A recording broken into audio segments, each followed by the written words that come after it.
آپ اگر چاہتے ہیں کہ آپ کے لیے 70,000 فرشتے اللہ تعالی مقرر فرما دے جو آپ کے لیے سارا دن دعائے رحمت کریں، اور اس دن اگر آپ کا انتقال ہو جائے تو آپ کو شہادت کا درجہ ملے، تو آپ کے لیے ہے روحانی وظیفہ عطاریہ۔ مولانا الیاس عطار قادری دامت برکاتہم العالیہ لکھتے ہیں کہ حضرت سیدنا معقل بن یسار رضی اللہ تعالیٰ عنہ سے روایت ہے،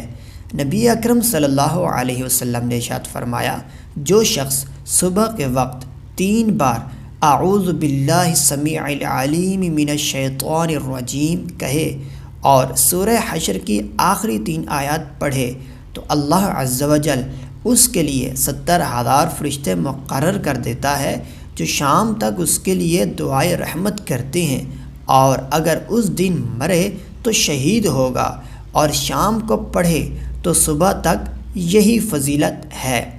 اس حدیث مبارکہ پر عمل کر کے اس کی برکات کو حاصل کیجیے۔ مزید اس طرح کی اچھی ویڈیوز دیکھنے کے لیے اس ویڈیو کو لائک کریں اور اس چینل روحانی علاج دعوت اسلامی کو سبسکرائب کیجیے۔